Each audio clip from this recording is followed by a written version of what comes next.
Hello everyone, hope you are all doing well. Welcome to Vivid Chemie. This is part 4 video on the topic chemical periodicity. Here in this video, we will be discussing some important concepts which are very essential in order to understand the periodic properties of elements. In the upcoming part of the video, we will be discussing in detail about the periodic properties and how it varies along the group as well as down the group. Now in this part of the video, we will discuss those important concepts through which we can easily understand and learn the variation of periodic properties in the periodic table. The concepts that we are going to discuss in this particular video are the shielding effect, or it is also called as the screening effect.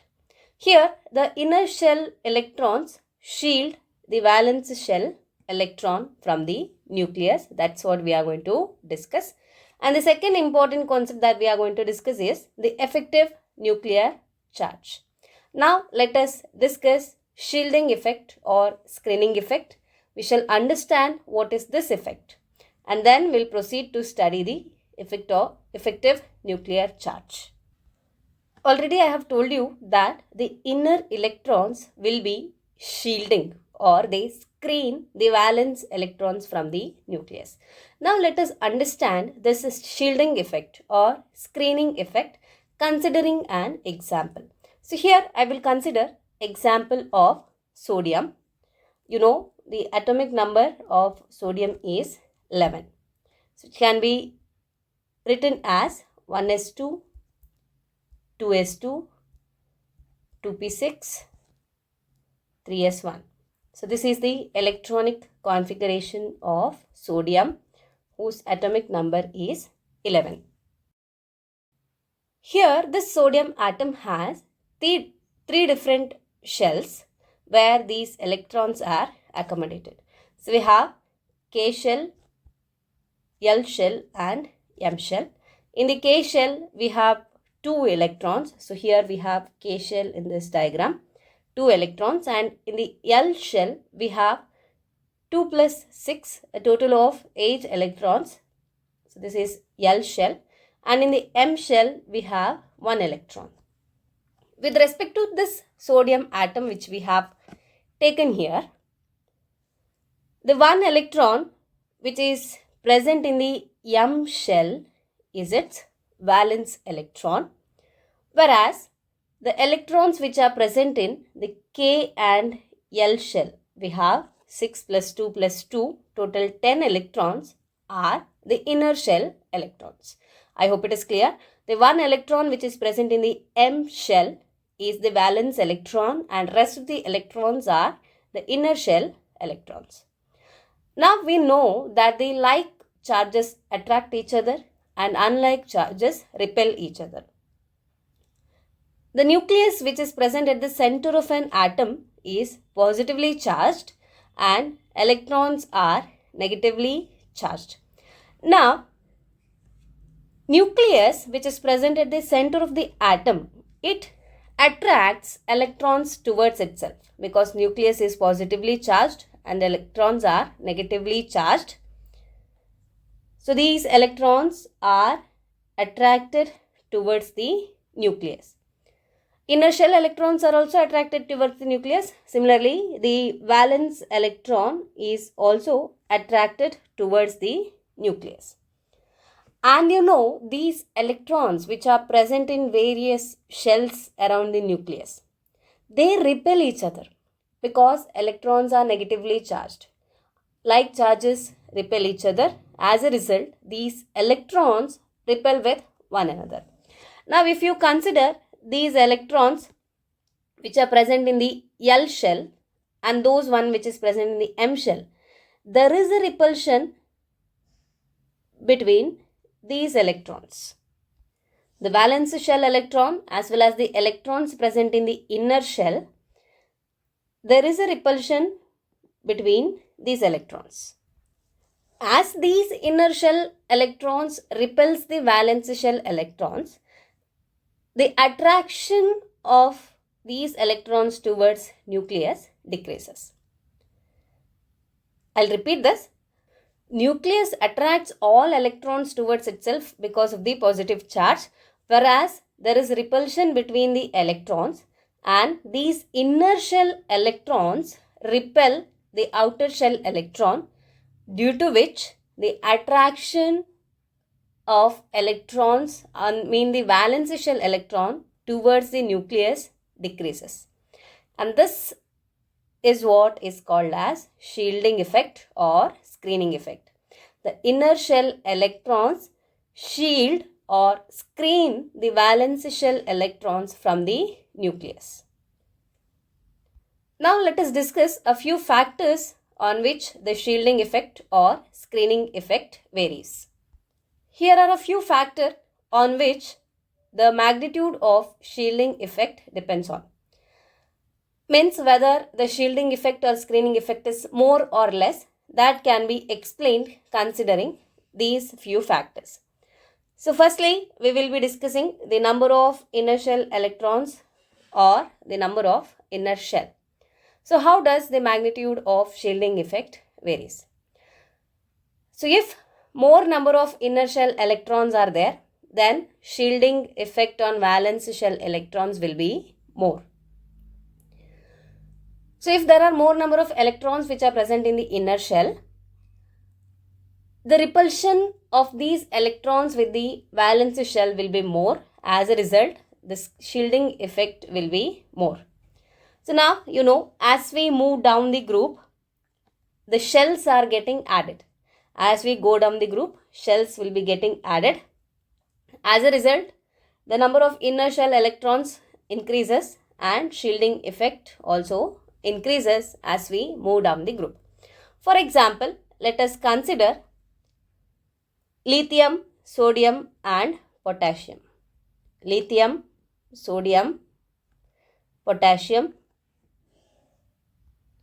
Atomic numbers are 3, 11 and 19 respectively.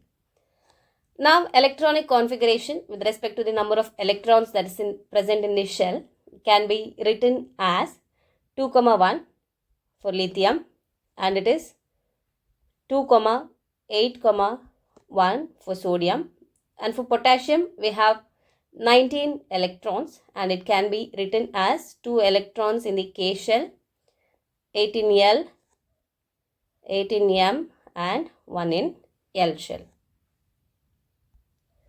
Now from this electronic configuration, you can clearly make out that as we move down the group, here the number of inner shell electrons or the number of inner shell is going to increase. If you check lithium, we have only 2 electrons in the inner shell. With sodium, we have 8 plus 2, 10 electrons, and in case of potassium, we have 2 plus 8 plus 8, 18 electrons in the inner shells. So here, as we go down the group, you can see that inner shell electrons increases. Inner shell electrons are increasing. Or if you check, the number of shells is also getting increased. So now inner shell electrons are increasing. As a result, if you compare the valence electron in lithium, it experiences repulsion from only 2 inner shell electrons, whereas the valence electron of sodium, it experiences a repulsion from 10 electrons. In case of potassium, the valence shell electron experiences the repulsion from the 18 inner shell electrons. So as a result, when you compare lithium, sodium and potassium, the magnitude of the shielding effect is more in potassium. The valence electron experiences a greater repulsion from the inner shell electrons in potassium when we compare it with respect to sodium and lithium. As a result, the attraction of electrons towards the nucleus decreases. So the electron in lithium has a more attraction towards the nucleus, and the valence shell electron of sodium, its attraction with the valence shell is in between that of lithium and potassium. And in case of potassium, the valence electron is least attracted towards the nucleus in comparison with respect to lithium and potassium.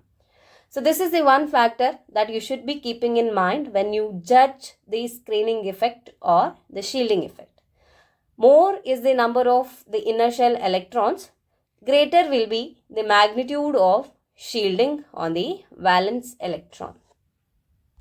Another factor that affects the magnitude of shielding effect is the type of orbital that is occupied by the electrons. So now, s orbit electrons, which are very close to the nucleus in comparison with that of the p electron, which is belonging to the same shell. So since these s electrons are spending more time near the nucleus, they have greater penetration power.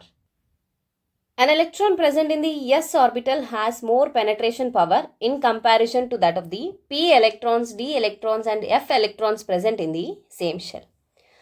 And accordingly, the screening power of s electron is more in comparison with that of the p electrons, which is more than that of the d electrons as well as the f electrons. From this, we can also tell that when an electron is present in d orbital or f orbital of a shell, they are more effectively shielded from those that of the s or p orbitals by the inner electrons. Suppose if you have s, p, d and f electrons in the same shell, in that the electrons which are present in d and f orbitals are more effectively shielded in comparison to that of the s and p electrons. Now if we have only ns and np electrons, the p electrons are more effectively shielded in comparison to that of the ns electrons by the inner shell electrons. For example, here we will consider beryllium and boron. If we write the atomic number of beryllium, it has 4 electrons, means the atomic number of beryllium is 4. So I can write the electronic configuration as 1s2, 2s2. For boron, atomic number is 5, means it has 5 electrons. So I can write 1s2, 2s2, 2p1. Now you consider both beryllium and boron. So we have two shells, that is K and L shell. In the K shell, we have 2 electrons each with respect to beryllium as well as boron. In the L shell, we have 2 electrons in beryllium and 3 electrons in boron. Now, among the 3 electrons that is present in the L shell of boron, we have 2 electrons in the s orbital and 1 electron in the p orbital. With respect to beryllium, we have only 2 electrons in the s orbital.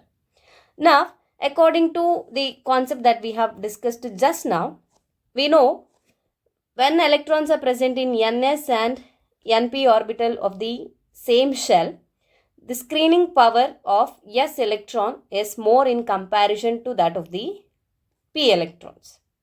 So now, as a result of this, the p orbital electron, one electron which is present in the p orbital of the valence shell, experiences a greater screening effect in comparison to that of the 2 electrons which are present in the s orbital. As a result, in comparison with beryllium and boron, the screening effect is more in beryllium. Proceeding further, we have another point. An electron present in the nth orbital is more effectively screened by the electrons present in the n-1th orbital, while same electron is not effectively shielded by the other electrons that is present in the same orbital. In order to understand, let us consider the example of lithium and beryllium.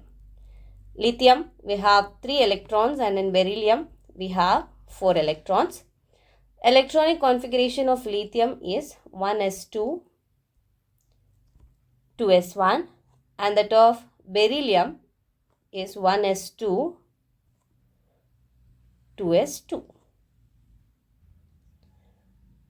So if you consider this as the nucleus at the center, then we have 2 shells, K shell and L shell. In the K shell we have 2 electrons and in the L we have 1 electron. Now with respect to beryllium, I will draw it here. We have the central nucleus. We have K shell and L shell. K shell has 2 electrons and L has 2 electrons. Now what this point tells is that an electron which is present in the nth orbital is more effectively screened by n minus 1th orbital. Now this is the second shell is the nth orbit. Okay, L orbit is the nth one and K shell is n minus 1. Similarly, with respect to beryllium,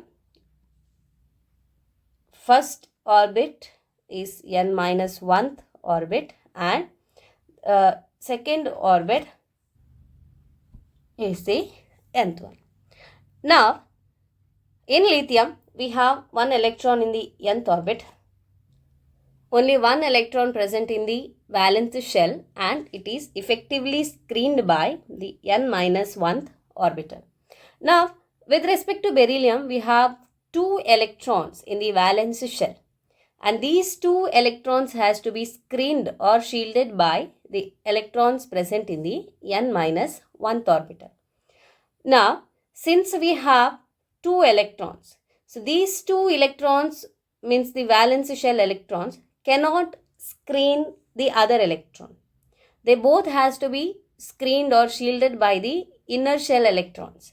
So as a result, when we compare the screening effect with respect to lithium and beryllium, the screening effect or the shielding effect will be more in lithium in comparison with respect to the beryllium, because lithium has only 1 electron in its valence shell, which is effectively screened by the inner shell electrons.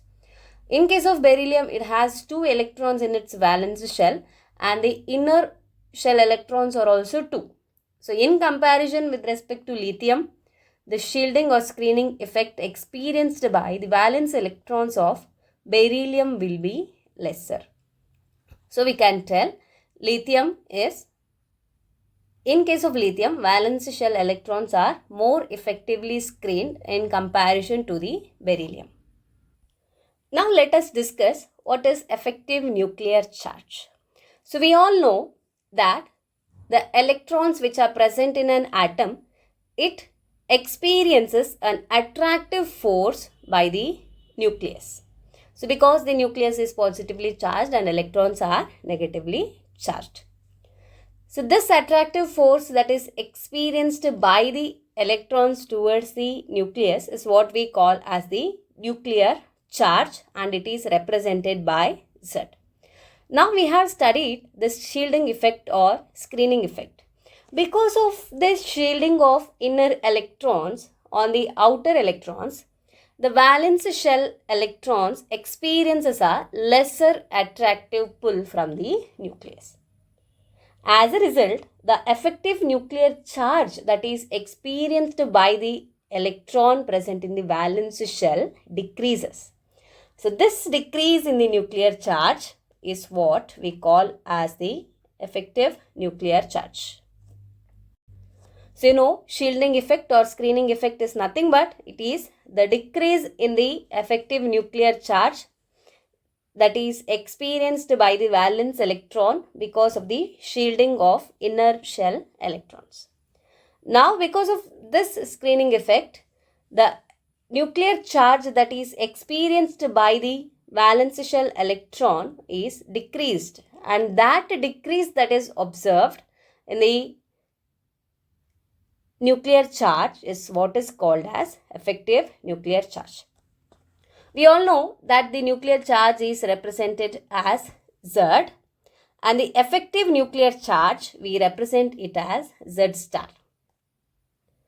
And the mathematical expression for the effective nuclear charge is written as Z star is equal to, which is the effective nuclear charge, that is equal to Z minus sigma, where you know Z is the atomic number. Now sigma is called as the screening constant. Sigma is screening constant, or it is equal to the number of shielding electrons. It is equal to the number of shielding electrons. So now we have the effective nuclear charge Z star is equal to Z, the actual nuclear charge, minus sigma, which is the screening constant, or it is equal to the number of shielding electrons. Now let us see how the effective nuclear charge on an electron can be calculated. In order to calculate the value of effective nuclear charge, you need to know the nuclear charge and the value of screening constant sigma. The actual nuclear charge is nothing but the atomic number, and sigma is the screening constant, which can be calculated from Slater's rules. Now, you know, if there are more number of inner shell electrons, then the screening effect will be more, right? More the number of inner shell electrons, more the number of inner shell electrons, greater is the screening effect. Greater is the screening effect. So what will happen to the screening constant? Screening constant Z will also increase if inner shell electrons increases. Screening constant sigma increases if the inner shell electrons increases. Then what will happen to Z star? Z star will decrease. So that is what is given in this point.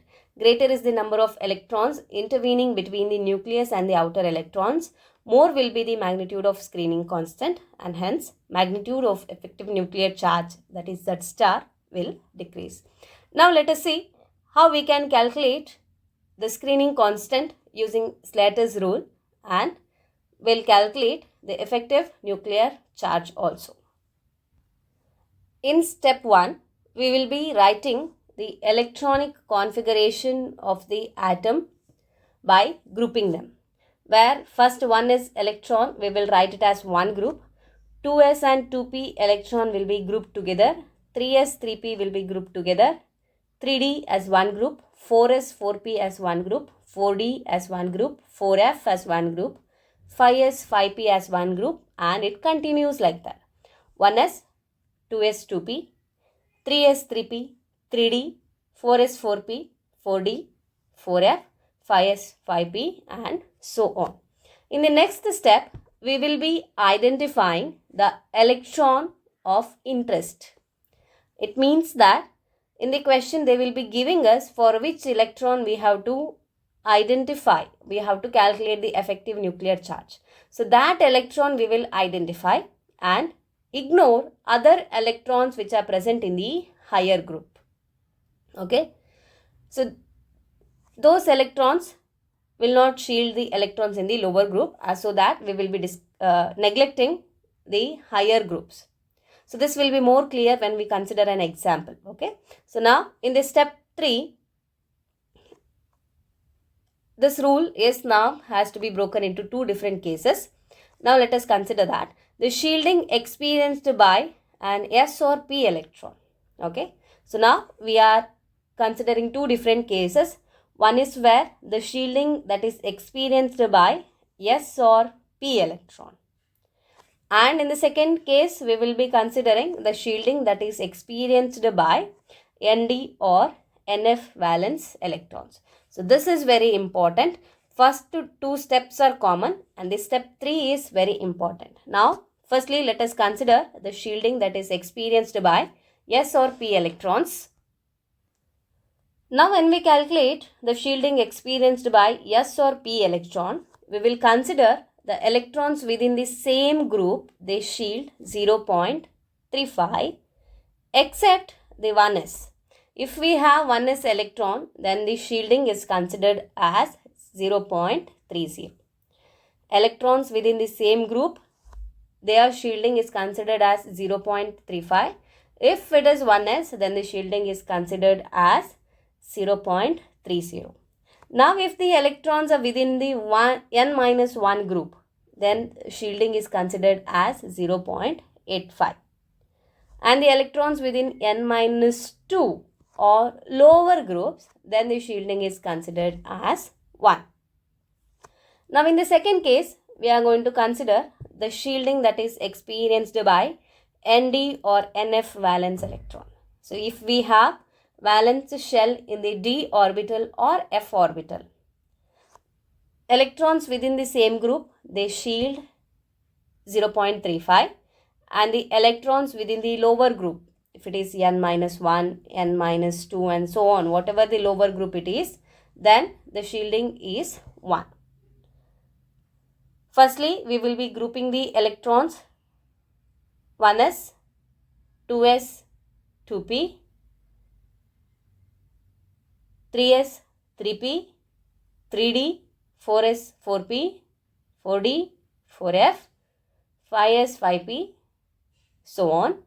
Then we will identify for which electron we have to calculate the effective nuclear charge, and we will be ignoring all the electrons that is present in the higher group. Then we will consider two rules, that if we are going to calculate the shielding for S or P electron. In case it is S or P electron, electrons which are present within the same group, then the shielding is 0.35. If it is 1s electron, then the shielding is 0.30. Electrons within n-1 group will be contributing a shielding of 0.85, and within n-2, the shielding is 1.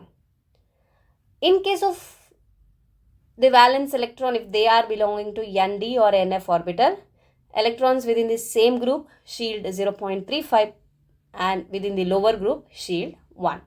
Now, let us consider examples so that calculation of effective nuclear charge will be more clear.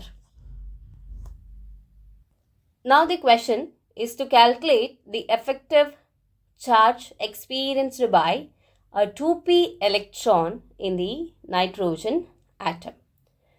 So, first of all, let us write the electronic configuration for nitrogen atom. We know nitrogen atom has 7 electron. Electronic configuration is written as 1s2, 2s2, 2p3. Now, in step 1, we have to group the electrons, right?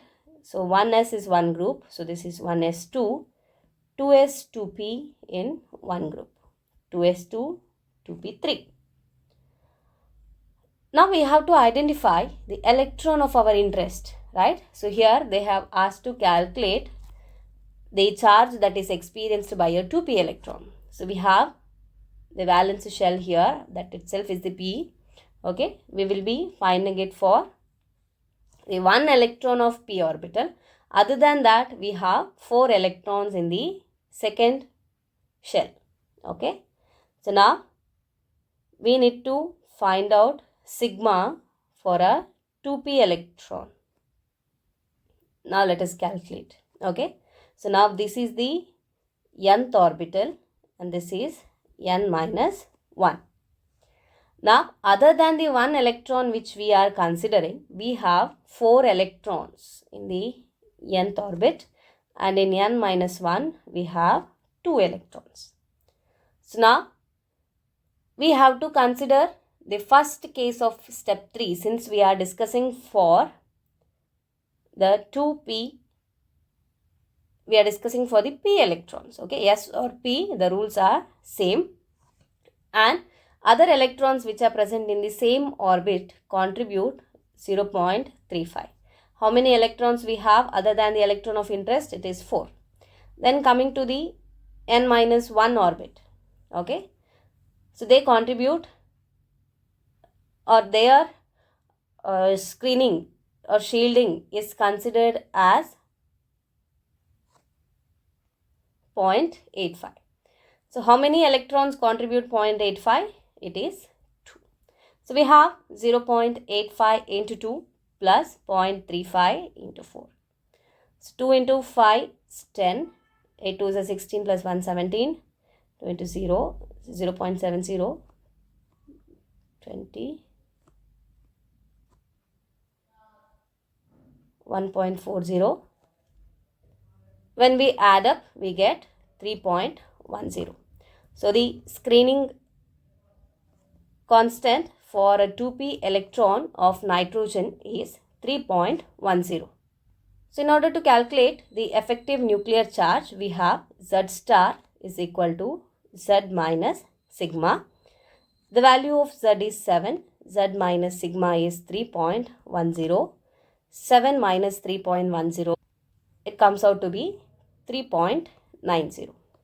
So this is the effective nuclear charge that is experienced by the 2p electron in the nitrogen atom. Let us consider another example to be more clear. Now the question is, what is the shielding constant experienced by a 3d electron in the bromine atom? Here they have asked us to find the shielding constant. Okay, we are not going to find the effective nuclear charge. We will just stop at the stage of calculating the shielding constant experienced by a 3d electron in the bromine atom. So the atom is bromine. Atomic number is 35. Electronic configuration is 1s2,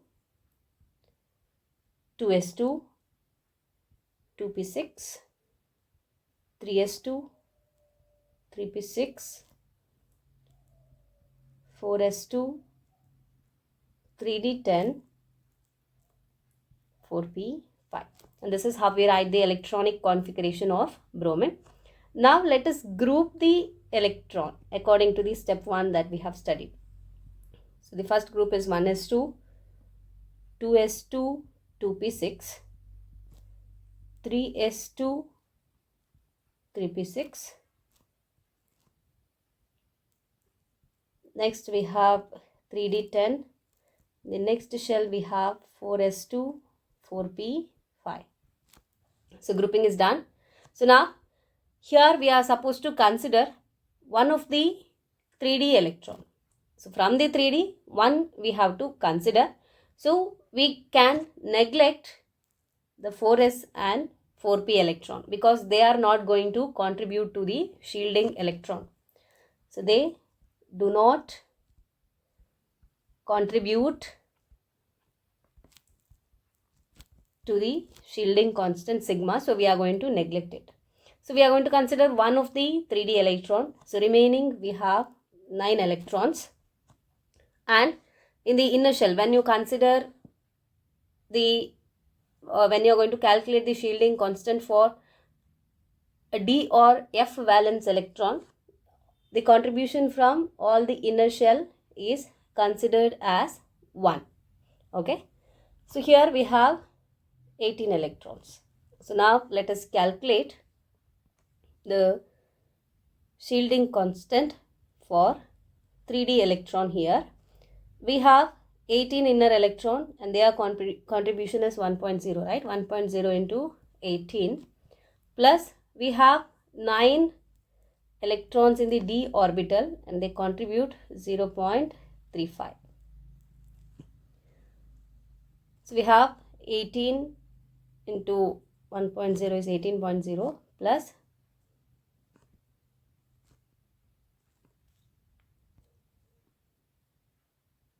3.15.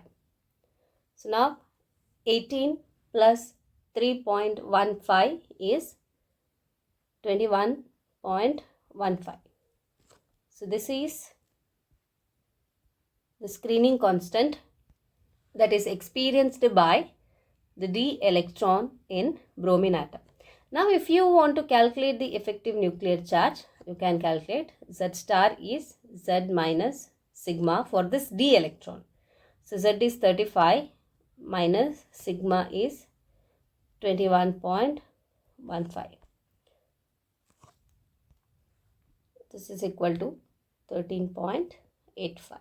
So the effective nuclear charge that is experienced by the d electron in bromine atom is 13.85. So I hope now you can easily calculate the shielding constant for an electron as well as the effective nuclear charge that is experienced by an electron. Now let us see how the screening effect as well as the effective nuclear charge varies in the periodic table. The screening or shielding effect, it increases in a group because the shells are increasing from top to bottom. You know, as the number of shells increases, the inner shell electrons, inner shells will increase. As a result, the screening or shielding effect experienced by the valence shell electron will be more. Now, in a period that is from left to right, the screening or shielding effect decreases. It is because as you go from left to right in a period, the atomic number increases. Means the number of electrons will increase where you do not see any changes in the number of shells. Shells will remain same, number of electrons will increase. So you do not see the increase in the effective nuclear charge. Either it remains the same or you observe the decrease in the the screening effect.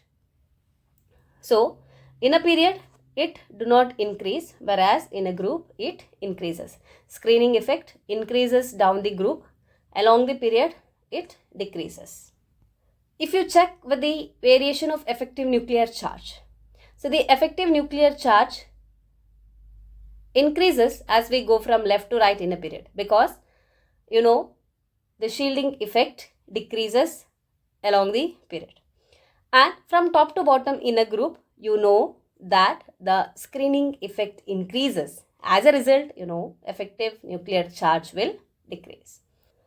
These two concepts, the screening or shielding effect as well as the effective nuclear charge, are very important in order to understand how the properties of elements varies in the periodic table. That is, to understand the periodic properties, these two concepts are very, very important. Now we are at the end of this video. I hope you all have understood what is screening effect and effective nuclear charge and how these two vary in the periodic table. In the upcoming part of the video, we will be discussing all the properties of the elements and how it varies along the periodic table. Thank you for watching. Stay connected. Keep learning. Take care. Bye-bye.